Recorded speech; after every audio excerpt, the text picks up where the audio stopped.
Paragon of Dragons, a story by Dragontempest. Saga 1, Part 1, Her Arrival.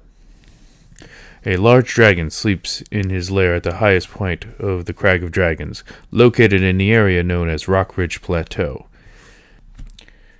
This is the most northern point of the Odessa province on the Aryan continent.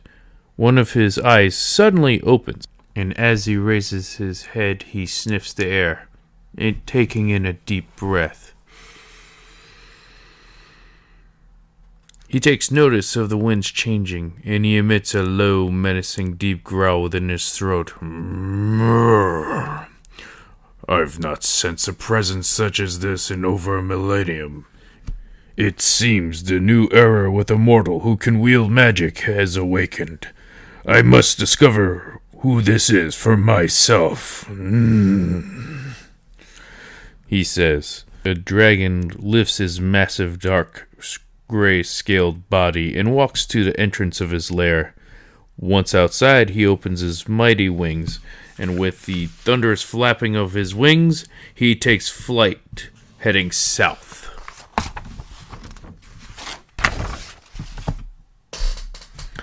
A lone female centurion opens her eyes and stares up at the treetops and blue sky. As she sits up, she winces in pain and places a hand on her aching forehead. Ow! My aching head. And also, where the hell am I? She says as she looks at the surrounding forest. When she looks down, some blush fills her cheeks as she notices her new body. Her eyebrow rises as she notices she's no longer human or male. What in the hell is going on here? Why do I have a woman's body? She yells, then quickly covers her mouth and frantically looks around to see if anyone or anything heard her. She slowly takes in deep breaths and a soft sigh of relief as she notices no one or animal has come running into her area. Taking another deep breath, she inspects her new form and body and checks for injuries. What have I become? She ponders in her male voice as she drinks in her new form for 30 minutes while sitting and going over what could have changed her into a female, and more importantly, an entire different creature altogether. She notices her mahogany fur and a horse-like tail, and when she narrows her eyes, she sees she has an elongated face like a horse.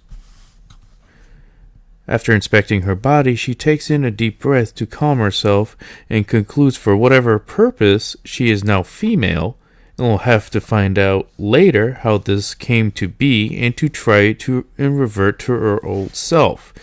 She begins examining her immediate surroundings. Where am I? The last thing I remember is I was showering at home, she thinks in her male voice. She notices a trail leading away from her just to her left. Well, I guess I can't stay here forever.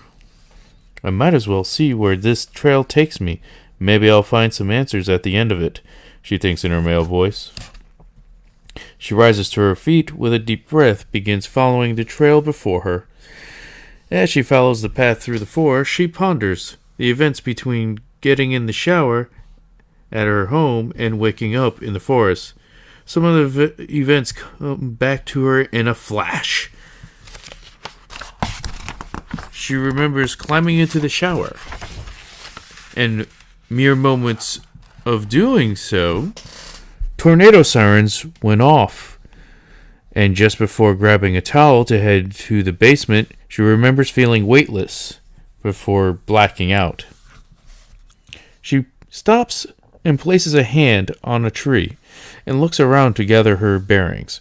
Remember her military training, she notices that the trail seems to end just ahead of her, so she decides to step off the trail when she reaches the end to observe what lies on the other side, also in the hope of avoiding detection by someone or something. She peers through the brush carefully so as not to rustle the leaves too much. Her eyes grow wide as she sees a small village below filled with the same creature she has become.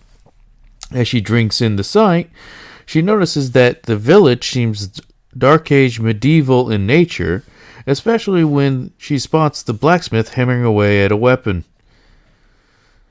She also observes some of the villagers tend to the crops in the field and laundry. So it's not just where I am, it's when I am? She ponders as she notices the fresh laundry and begins to think of a way to snag up some clothes. As she goes over her plan, a male centurion sentry spots her and quietly hides behind a tree, just behind her. Meanwhile, at the human city of Solus, to the north of the village known as Eagle Pass Village, a guard in the north lookout tower yawns out of boredom. "You seem as bored as I am, John," another guard says as he climbs up the final steps of the stairway. "Honestly, I don't understand why we still keep looking out for dragons or invading forces, Ben. None have been spotted in nearly 30 years. Nor has there been any war in the last 15 years, John replies to the slightly older Ben, who turns to look at him. "John, you need to remember that we need to stay vigilant because of what happened to the city of Dionysus on the earthen continent," Ben says as he gently strokes his leg, remembering how he was injured during one of the last battles near the city of Dionysus in an attempt to reclaim it from the demon hordes. "I suppose you're right, but Ben!" John yells, beginning to shake and pointing at the window while backing up against a table, knocking a drink onto the stone floor. When Ben turns to look in the direction John is pointing, his eyes grow wide as he sees a dark shadow getting larger and quickly approaching the city. Ben blinks his eyes twice as he sees the enormous dark silhouette of the dragon casting it, speeding towards the city. "John, what are you waiting for, boy? Sound the alarm!" Ben loudly commands John with a huge lump in his throat. Yes, sir," John stammers as he practically stumbles over his own 2 feet, running to the alarm bell's rope. Once he reaches the rope, John pulls it with all his might as the shock of witnessing a dragon for the very first time begins to sink in. As John pulls on the rope, a loud groaning creak of wood is heard until the bell clapper hits the lip and the large bell ring booms through the city for the first time in 15 years. The ring from the bell booms louder as John tugs on the rope. Ben heads down the stairs. He just came up moments ago, and he heads towards a large wooden door. "A dragon approaches from the north, Captain!" Ben yells as he barges into the captain's quarters.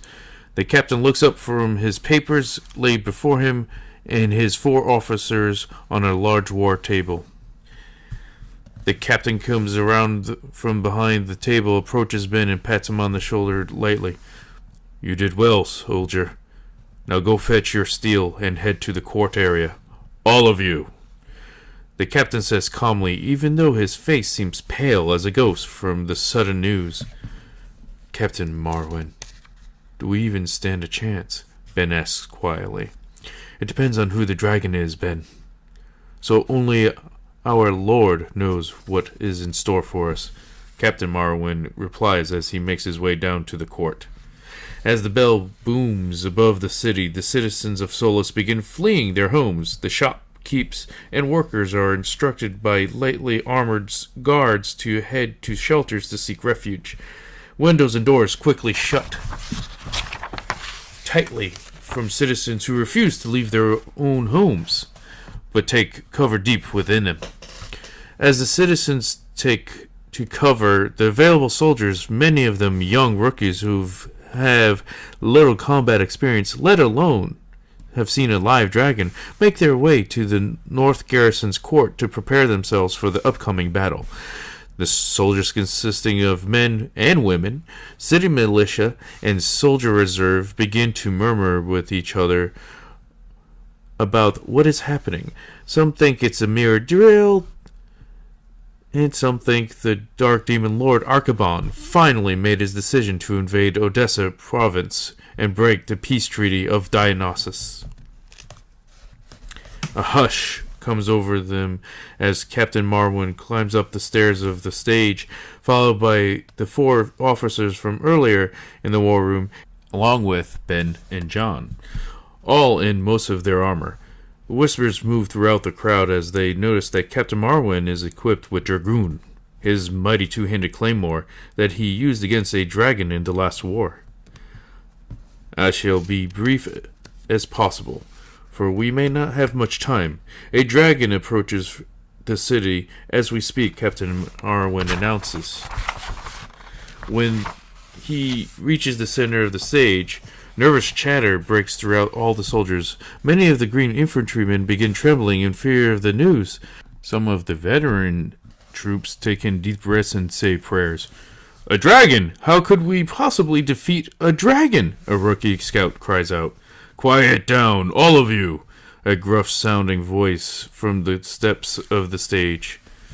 All the soldiers quickly turn to see a tall, armored, head-to-toe man. His armor resembled dragon scales, and one of the soldier plates is in the shape of a dragon's head. He carries with him a large shield as the grizzled veteran steps into the middle of the stage. The dark, looming shadow of the dragon flows over the entire court. The dragon's flight is over in mere moments, but for some of the soldiers, the event feels like an eternity. Once the last trace of the dragon's shadow disappears from over the city, many of the soldiers breathe a sigh of relief. Captain Marwyn, along with other officers, look at each other with confusion and relief. The soldiers begin to murmur once more. "That's enough chatter," the heavily armored man commanded. All the soldiers quieted down quickly. Captain Marwyn approaches the man in the middle of the stage. "High Commander Magnus, what has brought you back to the Solus so soon?" Marwyn asked in a concerned manner. "My regiment and I saw the time dragon Kronos fly over the Scarlet Forest, so I had our mage Acromia teleport us back to the city's mage tower," Commander Magnus explains. He then turns to the soldiers and addresses them. "I would like to chase Kronos to his destination, and I need at least 100 of you, while the rest of you head to the city towers to inform them to prepare for the worst. And please tell the cathedral to prepare the infirmary," Commander Magnus announces. "Why the urgency?" High Commander Marwyn asks. "I have reason to believe that the small village in Eagle Pass with our Centurion allies is in danger," Commander Magnus replies.